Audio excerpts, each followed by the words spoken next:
जिस दिन से कर्नाटक में भाजपा की हार हुई है, उस दिन से ना तो भाजपा नेताओं को चैन आया है, ना ही गोदी मीडिया सुकून में है। रात दिन सोते जागते इन लोगों के सपने में कर्नाटक ही दिख रहा है।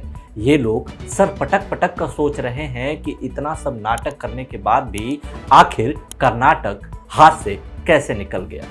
सच्चाई तो यह है कि भाजपा और गोदी मीडिया ने मिलकर कर्नाटक चुनाव को सांप्रदायिक रंग देने में कोई कसर बाकी नहीं रखी थी।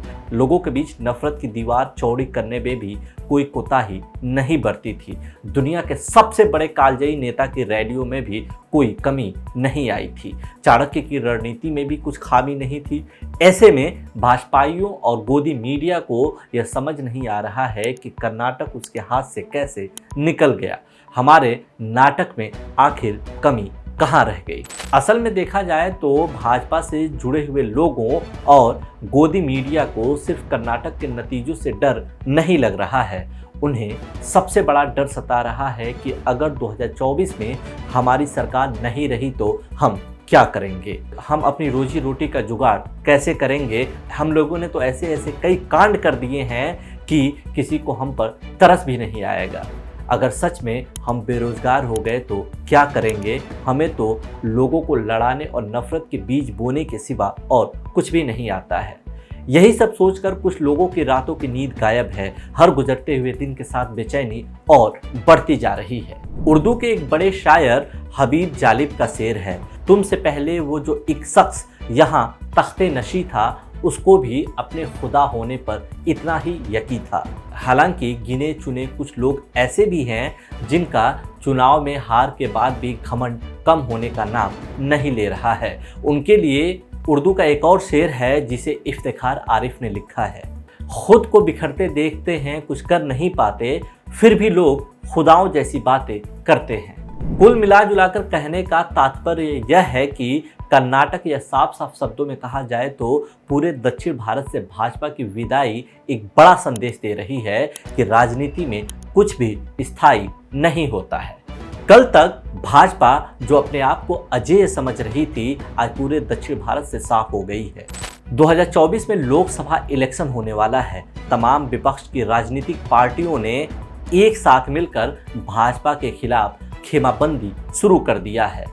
2014 में मोदी सरकार बनने के बाद से जिस तरह छोटी मोटी पार्टियों के वजूद को मिटाया जाने लगा, उससे स्पष्ट है कि कोई भी क्षेत्रीय पार्टी भाजपा के साथ न जुड़ना चाहती है, न गठबंधन करना चाहती है। उन्हें अपने वजूद को बचाने के लिए एक ऐसे महागठबंधन की जरूरत है जो भाजपा को हरा सके और उनके अस्तित्व को बरकरार रख सके।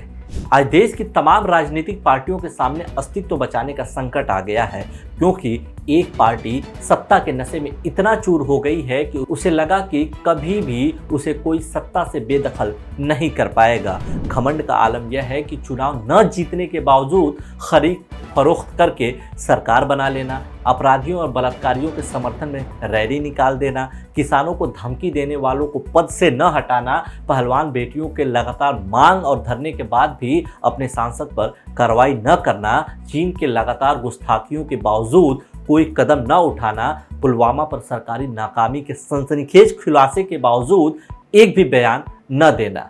सच्चाई तो यह है कि देश न कभी घमंड को बर्दाश्त किया है, न बर्दाश्त करेगा, चाहे वो सर्वशक्तिमान लीडर का ही क्यों ना हो। भारत के लोगों की एक आदत से पूरी दुनिया अच्छे से वाकिफ है कि सर चढ़ाने और मन मुताबिक काम न होने पर उतार फेंकने में इनका कोई जोड़ नहीं है। भारतीय मीडिया या साफ शब्दों में कहे तो गोदी मीडिया हर गुजरते हुए दिन के साथ एक नए निम्न को छू रही है। भारत को आज़ाद हुए 75 साल से ज़्यादा हो गए हैं, लेकिन आज तक ऐसा कभी नहीं हुआ था कि एक विशेष पार्टी के लिए मीडिया का एक बड़ा वर्ग इस तरह खुलकर मैदान में खेले। मीडिया पिछले 9-10 सालों में जितना गिरी है, शायद उतनी गहराई तो ब्लैक होल में भी नहीं होगी। खैर, कर्नाटक के नतीजों ने एक बात पर स्पष्ट मुहर लगा दिया है कि तमाम प्रोपोगेंडा और हथकंडों के बावजूद जनता बहुत दिनों तक झूठ, फरेब और धोखे और नफरत की जाल में नहीं फंसने वाली है। लोगों को विकास चाहिए, समस्याओं का समाधान चाहिए। सिर्फ जाति और धर्म का चरस बोकर ज़्यादा लंबे समय तक सत्ता की चाबी अपने पास नहीं रखी जा सकती है।